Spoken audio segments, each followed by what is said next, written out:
Ladies and gentlemen, boys and girls, children 18 plus, you are tuned in to the Loan Officer Podcast with me, D.O., and Mr. Green Shirt, John Coleman. JC. Oh, wow. Use my full government name. How you doing, man? I'm great. How are you? Fantastic. We are pumped up today. I know. Laying down a track for another episode of the Loan Officer Podcast. Yep. If you're tuning in for the first time, Yep. let's just go ahead and get business Just knocked get it out. out of the way. Knocked out of the way. Yeah. Please know that you can follow us and watch us and consume all of our content, all 120 plus episodes on YouTube at the Loan Officer Podcast, Yep. on Spotify, At the Loan Officer Podcast. on Apple iTunes, At the Loan Officer Podcast. on Google. At the Loan Officer Podcast. Like anywhere you can find podcasts, you can listen to us. You can also watch us on YouTube. Yep.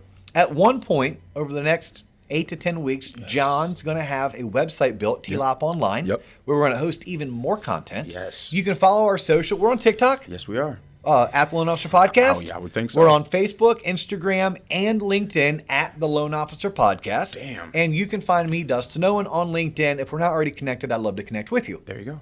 All right? So, we are going to jump into what today. This episode, John, this is your episode. All right, I would say when to say no. When to say no. Do you know when to say no in life? Actually, I mean, depends where I am. It depends how many drinks I've had, but yeah. I mean, in general, Yeah. You're still alive. Yes. You're still married. Yes. You're still gainfully employed. So I guess I do know when to say no. You do know when to say no. But, Yeah. in business, so many times, especially people younger in their careers, Yeah. they don't know when to say no. I want it all. Give it to me. And you brought this to me because you're like, hey, Dio, in the past 8 weeks of mortgage school with Dio, which is something that I do specifically for the Waterstone mortgage professionals, where we do an hour-long class weekly. Fabulous. Impromptu, too. Yeah. It is like no holds barred. Yeah. The students come in, and we typically have about 9 to 12 that come in. I teach it on location, and we talk about everything that they experienced the week prior. Right. And I like that because there's no set agenda. And I sometimes ask them to hey, email me the day before because it's something I need to prep for. I want to be able to prep for it, but I kind of like things to be off the cuff. But you're like, hey man, a couple times, and you sit through there, as a student, but usually as the media production specialist. Yeah. And you're sitting in there and you're like, hey, you've been teaching a lot about how to punt, how to say next, how to say no. Yeah. Why don't you bring that to the TLOP audience? Let's go. So that's what we're going to do. Yeah. So this episode very well is for anyone in business. This is not just specifically for mortgage professionals. It's for all business professionals. I think already one of my favorite realtors ever. The guy's name is Yen Yao. He is a realtor for Keller Williams in Orlando, Florida. Right. I tell the Yen story all the time. I have many Yen stories. Yeah. Like this guy is uber successful. And he knows his business, he knows his lane, and he stays in it. He has mastered the art of punting. Okay?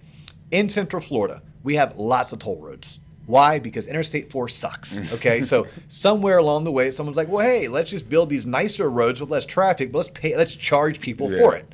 Well, depending on what town you live in or what side of town you live in, there's one major toll road called the 417 or the Greenway. And I admire this guy Yin because A, he's uber successful and he's really smart, but he'll tell you, oh yeah, no, I don't cross the bridge. Well, the bridge is this huge bridge over this alligator infested lake. The lake's called Lake Jessup. You can look it up. I'm not making this shit up, okay? And I could refer I could refer Yen a $400,000 listing. But if that listing means that Yen has to cross the bridge, he punts it and says, no, thank you. No way. Nope, not in my wheelhouse. Yeah, he has mastered that art. 10, 15 years ago, when a lot of local realtors or realtors across the United States were diving hardcore into building relationships with Fannie Mae and Freddie Mac and Bank of America to list all of their bank-owned properties, they were building out these massive infrastructure of employees and systems and processes. Yen said, no, thank you. Yen did a little bit of it because he understood that, hey, in order to compete in this market, I have to be able to take some short sales and list some bank-owned properties. But he wasn't going to shift away from everything that he knew. So there were many times that those other agents, man, they were winning these huge awards for all the volume and all the units. But if they actually looked at someone's tax returns, that dude Yen had a better tax return than the other agent who on paper did 4 times the amount of volume and 4 times the amount of units, but Yen had it figured out. So, and I use Yen's story because when we coach business and business professionals and young entrepreneurs, which by the way, if you're entering into the mortgage industry as a loan officer, to me, you're a young entrepreneur. Right. Even if you've been in the business for 15 or 20 years, you're still an entrepreneur. Right. Then we need to realize that there's certain times and situations that we need to punt. All right? Now, before we go a little bit deeper into that, some things I do want to clarify. All right, so we have recently had viewers or listeners reached out to us like they do, and we appreciate it and we love it. Right? And we said, bring it on. Right? We will do our best to answer your questions, to comment back, to point you in the right direction, make a connection if that's what we need to do. But someone asked us to do a show on reverse mortgages. We're not going to do a show on reverse mortgages. Reverse mortgages, I understand them. I think it's a great product. I've even thought that there's family members of mine that when they reach the proper age to get a reverse mortgage, they should. I'm not an anti-reverse mortgage person, but I don't know if it's at this point, it's something that we're going to make a priority. And some of that is because I know a dozen mortgage professionals, 12 people who made $1 million last year doing loans. It's a lot of loans. Okay. Yeah, it's a lot of people. Like, how many people do you know that made $1 million last year? Like, no, personally. 2. Yeah, right? So, and I know at least 12 without having to sit here and count. Right. And I'll tell you that not one of them did a reverse mortgage. Not one. It's not a product that they offered and that they were experts at. So, therefore, if someone called them for a reverse mortgage, I'm sure they would do what I would do, which is answer the questions at hand and then refer them to someone that was an expert in reverse mortgages. Because I'll tell you, reverse mortgage is something that you're either all in or you need to be all out. As many niche products. Okay, and this is where we're going to talk about like learning to say no. Right? You have to learn what are you going to be good at, what can you focus on being good at, and be really good at it. So if you do want to become really good at reverse mortgages, you need to go all in. You need to become the reverse mortgage expert of your office, of your community, and you need to build your entire marketing around you being great at reverse mortgages. A reverse mortgage is not something I think you can be great at by doing one a year. Therefore, it's something that I'm going to teach you in this episode you should punt. And it's a reason why we're probably not going to do anytime soon a show on reverse mortgages. Now, if I get an opportunity to bring on someone who is pretty dynamic and they specialize in reverse mortgages, by all means, I would love to do a show where we teach the American populace what a reverse mortgage is. We talk about the benefits, the pros, the cons, who it's good for, maybe who it's not good for, and maybe even answer some basic questions that every mortgage professional should understand. But we're not going to do it anytime soon for those reasons. Okay, here's something else I wanted to clarify. This is total rando. This is good though. Total rando, but hey, it's on top of my mind. Ladies and gentlemen, boys and girls, everyone who has reached out regarding Xinix, Xinix. Okay, if you listen to a lot or all of our shows, you'll realize that I or my guests have pimped out this particular training platform multitude of times. They do not pay us yet. They do not pay us to do so. Okay, haven't even received a thank you card yet. It's in the mail. It's in the mail. Wink, wink, nod, nod. But I do want to clarify, when I talk about you taking Xinix, I'm only talking about ground school. I'm not talking about flight school. I'm not talking about officer school. Hey, Xinix is a massive company with a bunch of trainings. I'm talking that you need to spend $1,600 on their ground school. Because I've had people reach out to me, oh, Dio, I can't afford it. I'm like, you can't afford it. It's $1,600. You're talking about changing your career. That's half a commission check. That's 2/3 of a commission check, even if it was a whole commission check. You owe it to yourself and your clients and your realtor partners to invest at least that into ground school. But do not think I'm telling you should do ground school, flight school, and officer school. Because I don't think you necessarily have to do all three. I am highly encouraging you to at least do ground school. So rando thought, before we get too far into today's episode. Still a good way to say no, though, because you got to say no to those other... there we go. Yes. Oh, I like how you tied that in. Yes. So even when it comes to your training, you need to learn how to say no. No, I don't need the full scope level 1, 2, and 3. I just need to start with level 1. I can come back to level 2 and level 3 later down the road. All right, cool. And then the third thing I just had to get off of my chest today, but it wasn't really needed for an entire episode, is I think there's a disconnect with some of the viewers and some of the audience that you either have to, in order to offer choices to your consumer, you have to be a mortgage broker. I answered someone's message over the weekend via LinkedIn. I was laying on my couch. I was watching baseball or UFC, whatever it was I was doing on Saturday, and probably both knowing me flipping channels. And someone had reached out, and they're getting their license in New Jersey, and they're probably going to either do Florida or they're going to do Pennsylvania. Thank God we had Bill Benson on, because it actually helped me answer this person's question. And this person's like, yeah, I really want to be an advocate for my consumers, so I think I want to be a mortgage broker so I can make sure I give them the most options. And then I had someone else reach out to me and say, well, I don't want to be a direct lender because I don't want to be handcuffed to only one menu of products. And I'm like, oh, man, I haven't done the best job, I guess, over the course of the past 120 plus episodes of spelling out that there is a hybrid model, right? Yes, you can go work for a call center type lender like a better.com or a Rocket. And I don't know enough about those institutions, but when I talk about working for them, we talk about the best part of working about them is you put a headset on like this and a microphone, you sit in front of a computer, and the phone rings nonstop all day. And you're just answering the phone, taking down information, getting lots of at-bats, and doing your best to structure financing. I would guess in order for that model to work, you probably also have a very set menu of products. I would guess if I was running a consumer direct operation, I would have a very small menu. It'd be a fixed menu, kind of like going to a wedding. You know, like, hey, fixed menu. That's all you get. Yep, it's gonna be sea bass and it's gonna be a fillet, but it's still gonna be fixed because that's how I'm able to pull this off. You can work for a bank, at which point a bank would have a fixed menu as well, but probably a larger fixed menu than what you'd get working for like a better.com or working for like a Rocket Mortgage. Right. Same thing applies to credit unions. You could work for a mortgage broker, at which point, man, that menu, that's like walking into a mall and having the entire food court at your disposal, right? Plus a TGI Fridays down on the first floor. Like you have everything that you need, but it requires understanding how to navigate all of that. Or there's a hybrid model out there. And I'm going to shamelessly plug whatever my little copper mug says here. Oh, it looks like Waterstone to me. Looks like Waterstone Mortgage. Yeah.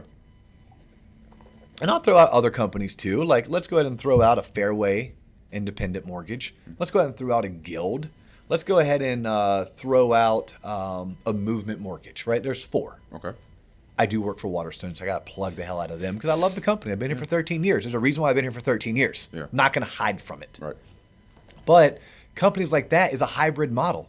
They give loan originators the best of both worlds when you're trying to compare it to a bank that has a larger set menu than maybe a consumer direct lender does, but it doesn't have anywhere near that smorgasbord of the Golden Corral menu buffet that maybe working as a mortgage broker does.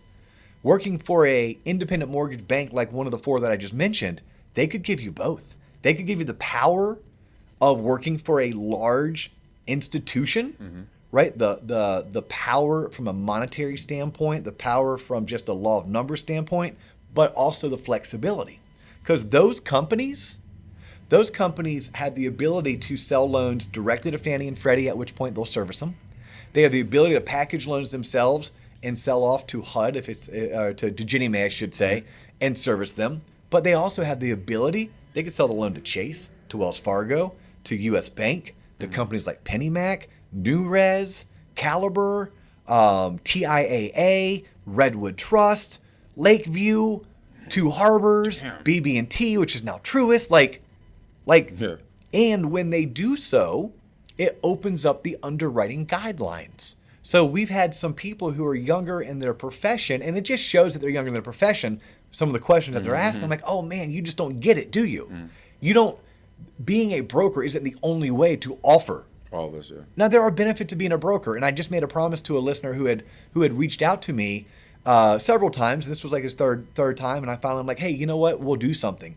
I'm going to try to find one of my buddies who works as a mortgage broker, and we're going to interview him. We're going to make sure they're a top producer, but then we're going to also talk about what does it really mean to be a broker. Nice. Because there's a whole movement out there saying brokers do it better. Oh.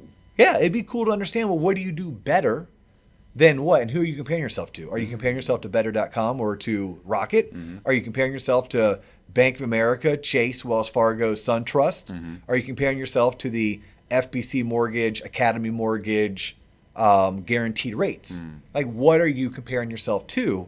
But I don't want listeners to think that the only way to offer a plethora of options and a plethora of different investors who come with their own underwriting guidelines is to become a broker.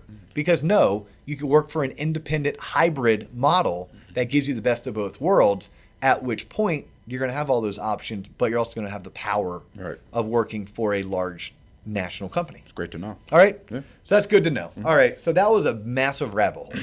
It's helpful, though. But it had to be covered. Right. All right. So here's going to be my advice to business professionals, young entrepreneurs, loan officers, realtors alike. Realtors, I started off this episode talking about one of my favorite realtors, Yin Yao. Be like Yin. Literally, know your lane, stay in it, dominate it, and be the best that you can be. That's what Yin did. He mastered understanding the contracts. He mastered taking great care of his clients, marketing to his past clients. Every one of his past clients knows him, his wife, their family, and what they do for a living, and they refer the hell out of Yin. He stays within his 3 farm neighborhoods, and anything outside of a 15-mile pin drop radius, he refers out. Picks up a 25% referral fee, and is done with it. He went and hired and trained himself a team of buyer's agents, at which point he doesn't go out, nor does his wife, showing people properly looking to buy homes. They have 3 buyer's agents. They have enough listings, enough past clients, that buyer business is coming in. He splits the commission. This guy is dialed in. Yeah. We want today's show to be about dialed in. So loan officers, what does that mean? Well, when you get a phone call and someone's looking for a reverse mortgage, maybe you're not the best fit.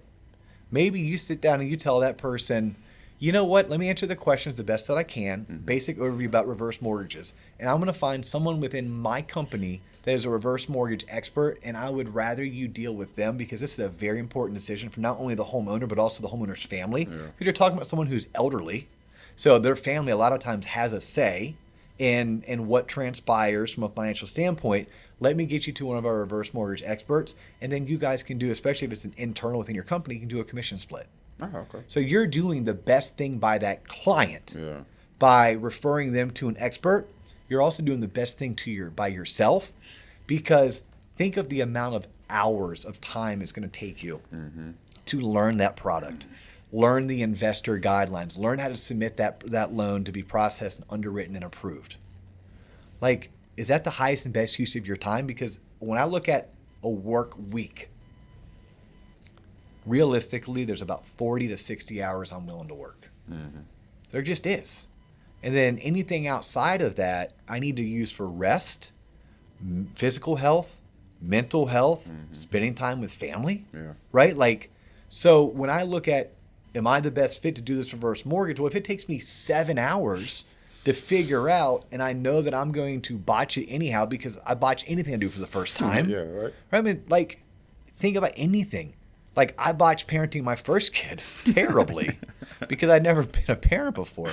By the second kid, I got a little bit better. Man, I promise you, if I was ever asked to become a parent again, because you'd have to ask me, there's no way in hell I'd sign up for it again. Love my 2 children dearly, but I love where they are in their lives. I love where I am in my life. I'm confident I'd be a great parent again. Right. Like, the same thing applies to anything in life, right? Your first time offshore fishing, your first time golfing, your first everything. Rarely were you the best at it. So I would rather take a reverse mortgage, punt it to someone who's going to be better at it, take great care of my client, and all of that time I would have spent learning it, or, well, I almost said the F word. I almost said unfucking myself, but unfucking myself if and when I got myself in a bind because I didn't know what I was doing and I made a mistake, I should be spending half that time prospecting and finding business that does fit in my wheelhouse, and the other half giving back to my community or my family. Okay? Yeah. So like we think about what else? What else do we transpire that comes to us in a daily or a weekly that we spend too much time on? Well, think about any niche product. Oh, do you do any foreign national loans? Well, do I have the product? Or do I originate those loans? Because I have the product. Yeah. But I don't know if I'm the best person to do this loan for you. Right. Now, this is easier said than done. When you're early on in your career, you all may have to learn this the hard way. You may actually have to say, yeah, JC and DO did a whole entire podcast on this, and they suggested I not do this. Right. They suggested that I punt it. And we're not saying punt in a rude way, are we? No, absolutely No, not. we're saying punt like you need to find someone else who's better suited for this so that you can continue focusing on things that you're really good at. Right. That'll help you grow. Yeah. And you also have to look at how many hours you're going to put into this. And you have to ask yourself, am I really the best person for this consumer? I think a lot of times the consumer's an afterthought. They think about, well, can I handle this? Can I do this? And then you got to think about the consumer. Well, if I don't know what I'm doing and I'm flubbing up at every turn, at every check-in, at every milestone, then you're burning more bridges than you're doing anything. Yeah, and then again, when I stop and I start thinking about the top producers that I know, right? Kevin Murphy was just on the show. Kevin Murphy closed 180 transactions for $48 million. Pretty sure Kevin Murphy did not do a reverse mortgage, or did he do a bank statement loan, nor did Kevin Murphy do a foreign national loan. Kevin Murphy works for a company that gives him access to those products.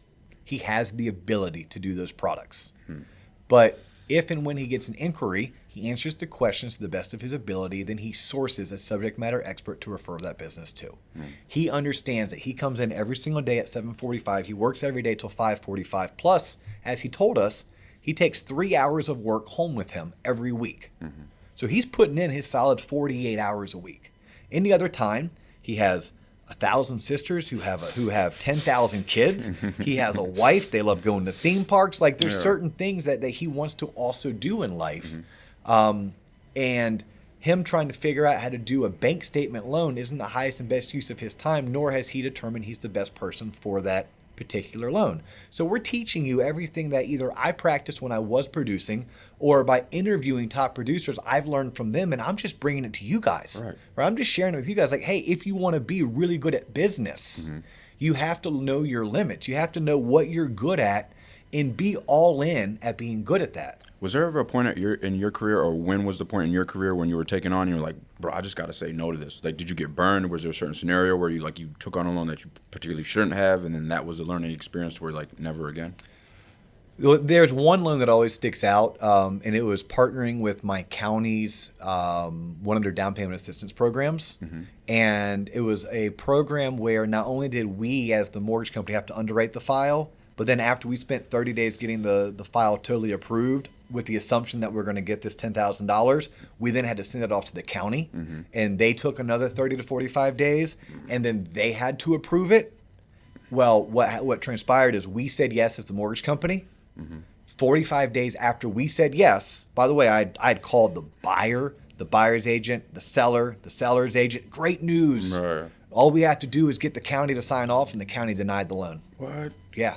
The county didn't like the borrower's credit profile, although it met the guidelines, but they didn't like the profile. We as a lender were fine with the credit profile. I then had to eat major crow, go back and tell a seller, nope, I'm sorry, I know your house has been off the market for 60 plus days. What? This buyer can't buy it.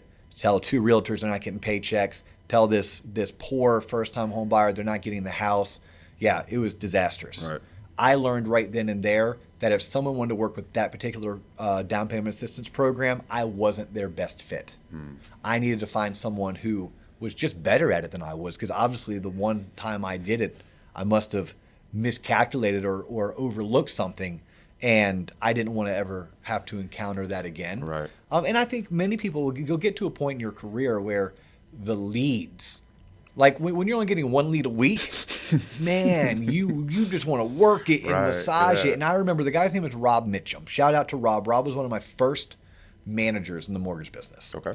And Rob walked past my desk because he saw, man, I was literally trying to polish a turd the best way that I could. And he's like, hey, Dio, you know what the best 4-letter word in sales is? I'm like, yeah, He's like, nope, next. I'm like, what? He's like, next. He's like, you got to move past that loan. You got to be able to say next. Now, I didn't listen to Rob because I was young and dumb and ignorant and hard-headed, like many people. Like, look, we become entrepreneurs, 100% commission salespeople because we have a little bit of that humble swagger, cockiness about us that, oh, watch this. I'm going to prove you wrong. Right. But I remember that day like it was yesterday, and I'm grateful for it because I still didn't necessarily heed Rob's advice, but what Rob helped me do is he helped me move the wall from like 10 miles out to only like 100 yards out. So I only went an extra day or two trying to work that file over like a rib before I finally was like, yeah, you know what? Maybe Rob was right. I need to be able to say next.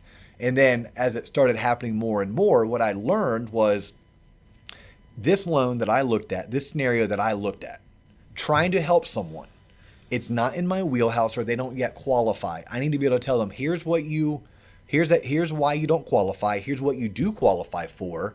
Here's what you need to do to better your situation. I need to move on. Because me spending 7 hours trying to jam a square peg through a round hole, that was 3 hours I could have spent with my wife and newborn son at the time. And then that was another 4 hours. I could have picked up the phone and I could have called 30 potential referral sources, scheduled 6 one-on-one meetings that would have led me to 10 new leads, at which point I would have found 2 people that did qualify, utilizing products I was good at originating. Right. And that's like learning to say no. You know, learning to say no sometimes is also your local organizations, your local, like here in Orlando, we have the Women's Council of Realtors, the Mortgage Bankers Association, the Greater Orlando Builder Association, right? You should be involved in all of those networking industry organizations. But at the same time, it's like, to what degree? Because when you get on the board, when you volunteer or get voluntold to be a part of some committee, you have to ask yourself, what's being asked of me? Do I have time to do this? And what is that time taking away from? Because if it's not going to bring you business, you may want to attend the events, you may want to support the events, but not necessarily give them 10 hours a week of your time if you can't attach ROI back to that. That's also part of knowing to say when. But where loan officers, especially newer, younger in their careers, is they believe that everyone deserves a house. Got it. Well, I'll tell you that, statistically, our economy works really well when 68% or 65 to 68% are homeowners. So if we don't want to disrupt what works, we actually need to understand that there's 30 to 35 or 35 to 30, let's call it 35% of people need to be renters. Right. Okay. And yes, we want to help everyone learn what it takes to become a homeowner, but it doesn't mean that we need to spend hours upon hours jamming square pegs through round holes. Yeah. Like it doesn't behoove you. And people who typically have displayed bad consumer behavior that has led to credit scores that prohibit them from qualifying, they need our help. I'm never going to deny that they don't need our help. But how much of their time? Because we didn't put them in that situation, and we can't get them out of that situation. It's very true. Right? I can't go pay someone's bills on time for them. I can't sit down with someone and have them create a budget and then make sure they're following that budget, which is typically what's required. I can, however, spend 7 to 17 minutes with them, answering some questions, giving them some basic knowledge, turning them on to, you could turn them on to a show like this where we did a show on budgeting. Yeah. You know, you could talk to them, hey, if you want to learn more, here's a really cool podcast that I listened to. And they did a whole entire show on budgeting. I think we've done 2 or 3 shows on budgeting. We've brought on financial advisors where you're still helping them, but you're not spending 3 hours, 4 hours trying to jam a square peg through a round hole. I think that is where, as business professionals, we get to a point to where it doesn't make sense. Like, I'll give you a good example. Buddy of mine, very good business-minded person. He can sit down and evaluate ROI, risk assessment, and he had an opportunity to go build a home that's about an hour and a half drive from his office. Okay. Turned it down. He's like, I'm like, what? I'm like, you could have made like 40 grand. It would have taken you, like, he said, here's my problem. I don't have my team in that particular market. So I think it's great that someone reached out to me and they had a cheap piece of land and they had 3 buyers lined up who would be willing to buy the home once I had it built. Really? He's like, I can't drive there once a day to manage the project, and I don't have a team in place that if I start driving there, even if it was once a week, that's an hour and a half there, it's an hour and a half to get back, plus an hour. He's like, those 4 hours are better used working in my particular geographic location. Right. So whether it's someone who builds homes, whether it's someone like Yin Yao who sells homes, you know, same thing goes for heck, my sister who works for nonprofits, right? She helps people become approved to bill Medicaid and Medicare, right? There's times where people reach out to her and they're like, oh my gosh, we'd love you to come teach a class. Okay, well, her fee to teach a class may be $1,000. But if you want her to come teach a class on Tuesday at 2 p.m. and it's a 3-hour drive away, she's probably going to have to say no. That's easier for her to say because her business is established and she has other stuff to do. But where people fail is they say yes when they don't have enough business. And I'm going to tell you, that's a slippery slope because you run into what's called opportunity cost. Like, yes, you're right. When you're newer at business, you need to be hungrier. You need to push the envelope a little bit more. Maybe you're willing to make that hour and a half drive just once. Maybe you're willing to drive 3 hours on that Tuesday at 2, although Tuesday at 2 didn't really work into your schedule because you're like, man, I need the money. But what I have to ask you or anyone else, and this is regardless of industry, right? Like I used 3 different industries. That if you're my sister, that 3 hours that she drove to Fort Myers, the 2 hours she spent there teaching, and the 3 hours that she drove back, that's an 8-hour day. Damn. High five, she made $1,000, right? And when she teaches, there's no overhead, all right? She's teaching based off of her curriculum that she built based on 25 years experience. But I need to ask her, what could she have done in those 8 hours? Because if the bulk of her income is not in teaching, but it's in credentialing, could she not have spent 4 hours invoicing, because that didn't get done? That's what she does every Tuesday. Invoicing is how she collects money. And could she have not spent the other of the 4 hours left? She answers questions on a particular Facebook forum, and that's how she lead generates. And then she could have spent 2 hours just straight up cold calling. Yeah. So she walked away. She spent the whole entire day away from the office to go make $1,000. But she gave up invoicing, so now she has to work overtime to invoice. And she didn't spend 2 hours managing her Facebook group, and she didn't spend 2 hours cold calling, of which would have paid her probably 3 to 4 times. That's an opportunity cost. Yeah. So loan officers, what I'm talking to you, realtors, what I'm talking to you about is that opportunity cost. You know, yes, you want to help all people, but to what degree and how much of your time? That's where you have to learn to say no. And I find that no is on niche products. It just is. I love, as a salesperson, I'm going to teach you to go out and market yourself and sell yourself that you have these niche products.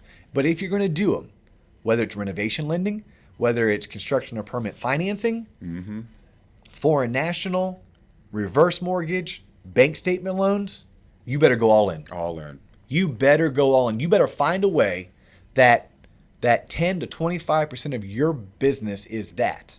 Like the reason why we don't hire part-time loan officers here at Waterstone Mortgage.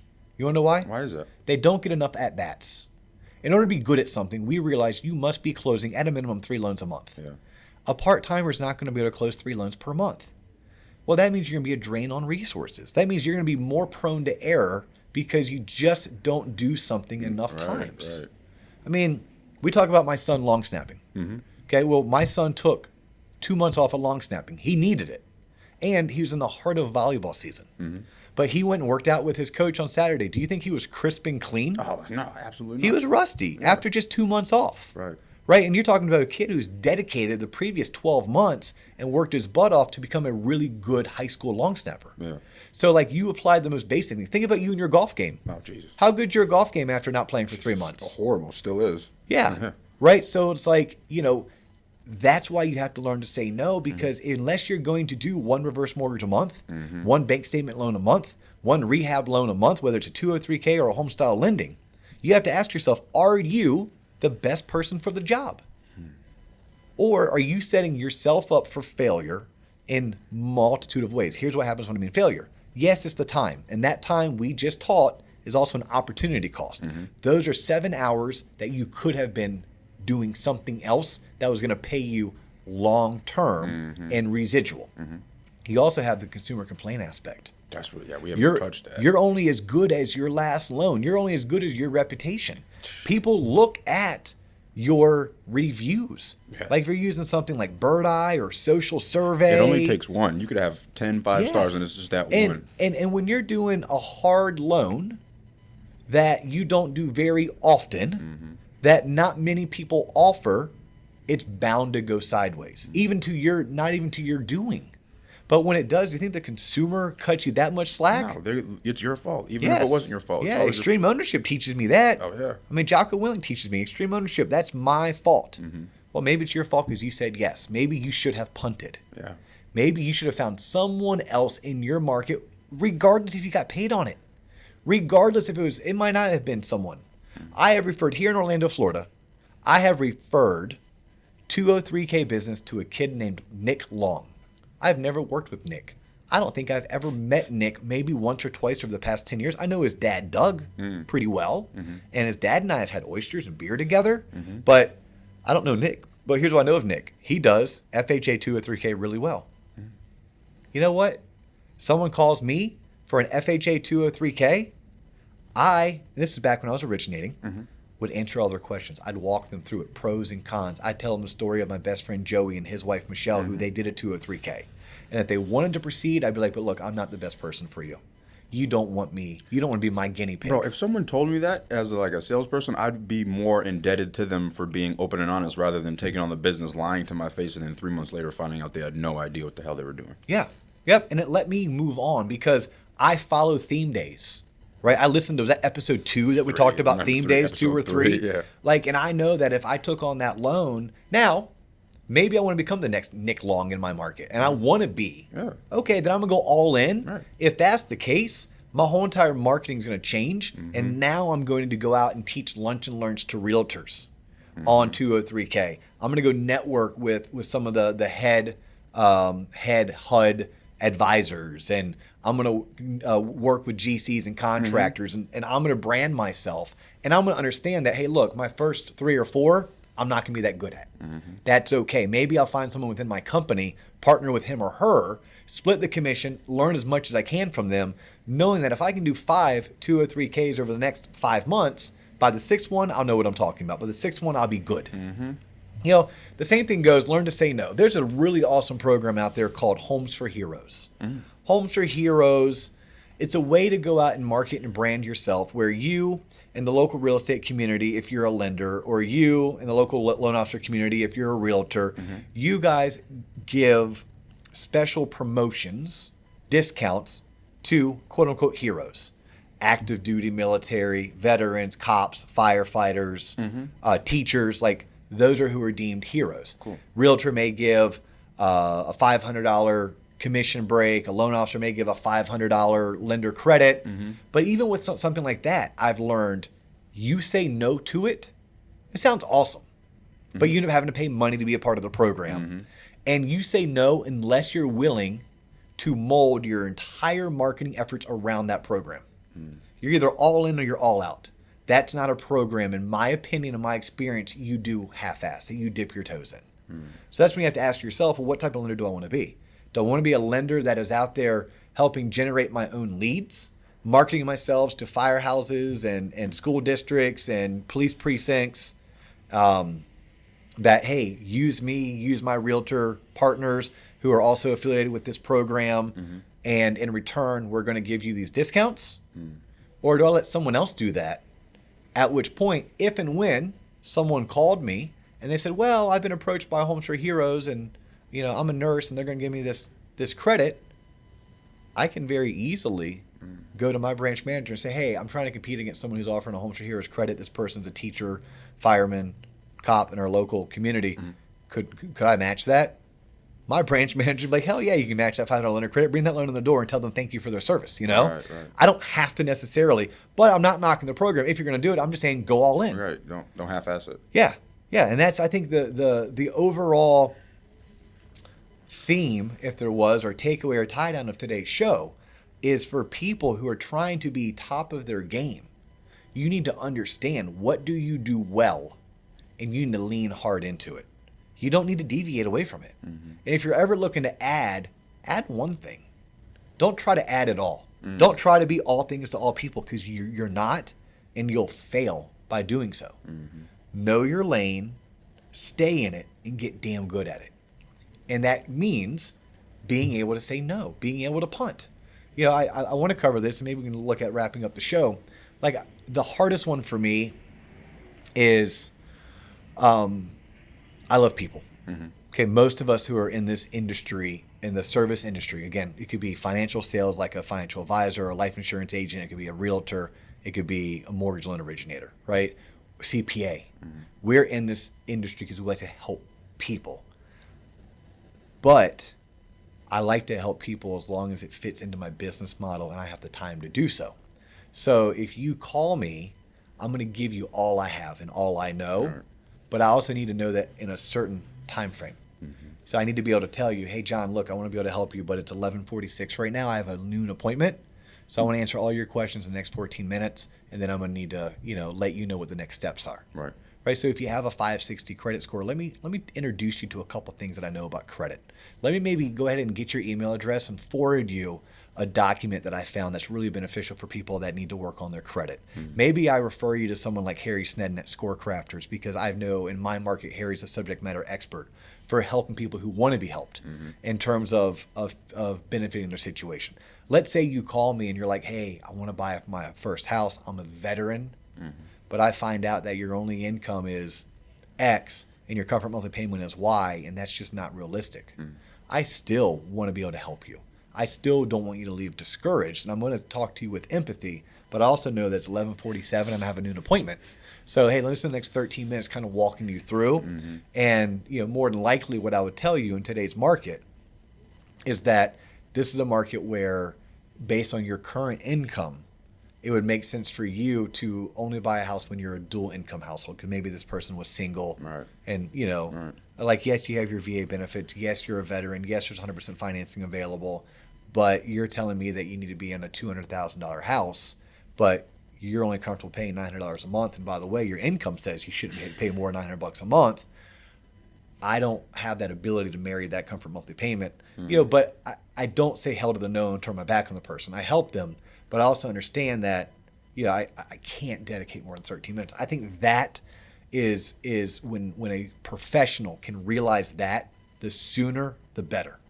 Right? The sooner the better, when you conceptualize that there's a time, there's a value to your time, and there's a thing called opportunity cost.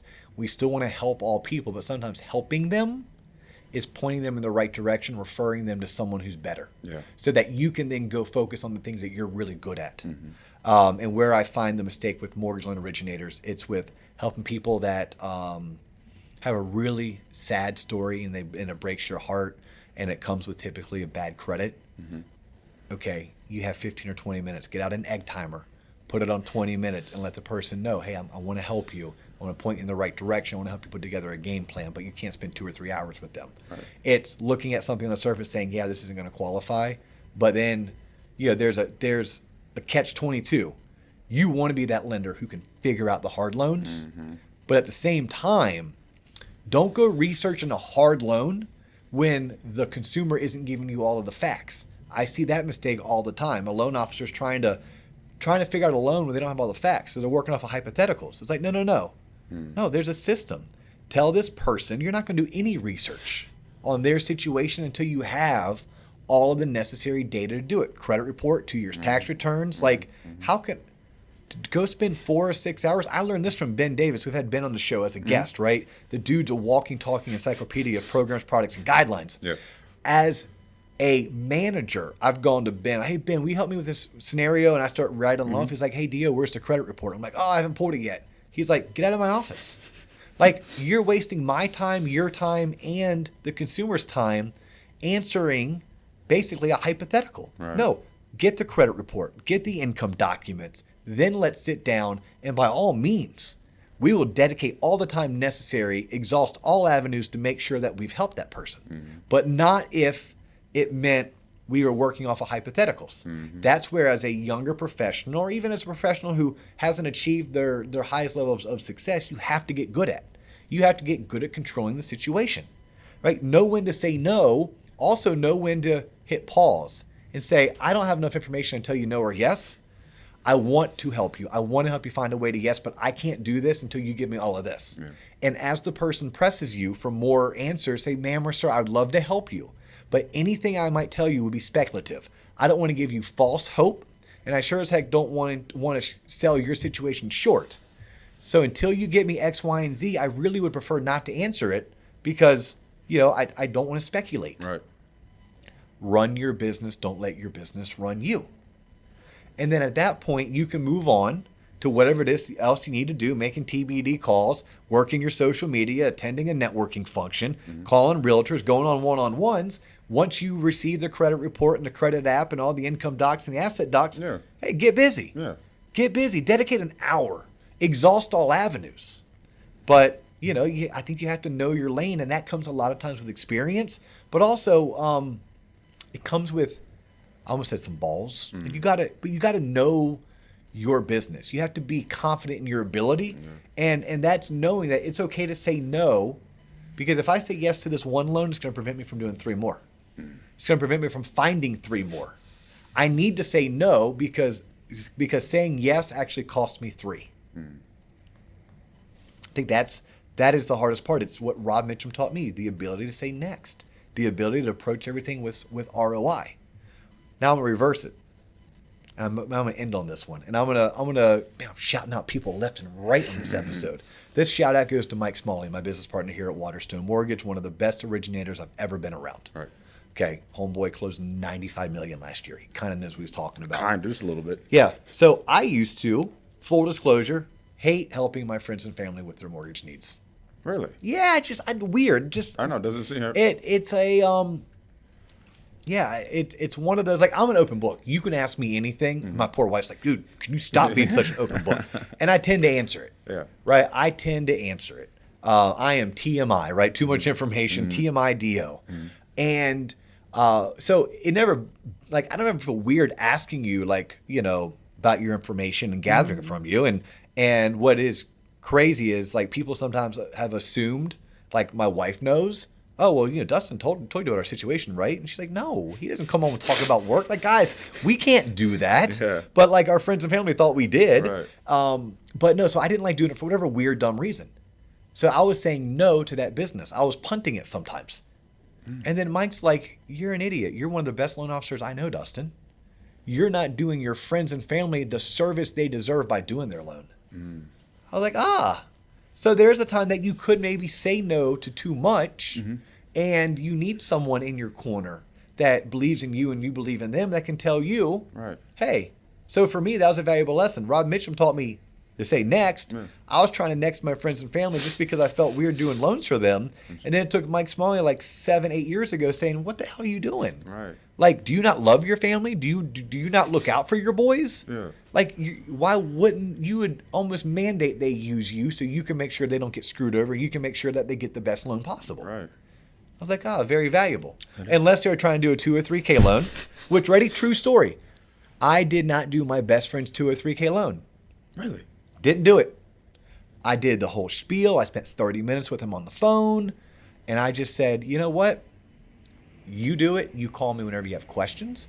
If you need to MF somebody, if you need a better explanation because the lender you chose isn't explaining things properly, call me. I got you.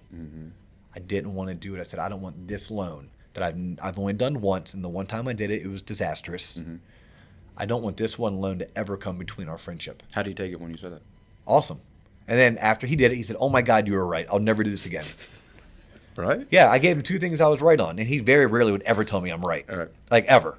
One was he was trying to do what's called a streamline FHA 203K, so streamline It's just that it's streamlined, but because of that, you only get like a certain dollar amount. I think back then it was like 30 grand. He was only taking out 20 grand. He was trying to like nickel and dime.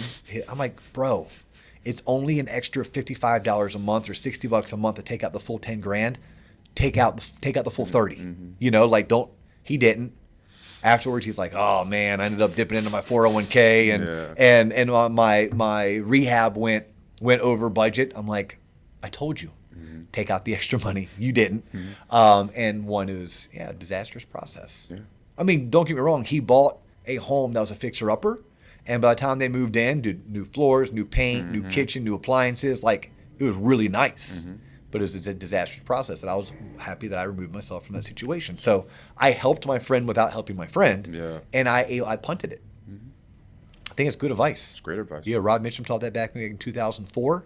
I'm teaching it to you guys in 2021. Damn. It still applies. Yeah. Next, the best four-letter word in sales. He's John Coleman. I'm Dustin Owen. Please like us, share us if you're tuning in for the first time. If you have questions, hit us up on YouTube, hit us up on LinkedIn. We'll do our best to answer them in a prompt manner. If you have suggestions for future shows and future content, we love your suggestions. Yep. That's all the time we have for today. Keep tuning in, keep listening, share away, and be on the lookout for TLOP Online sometime this summer of 2021. Deuces. Peace.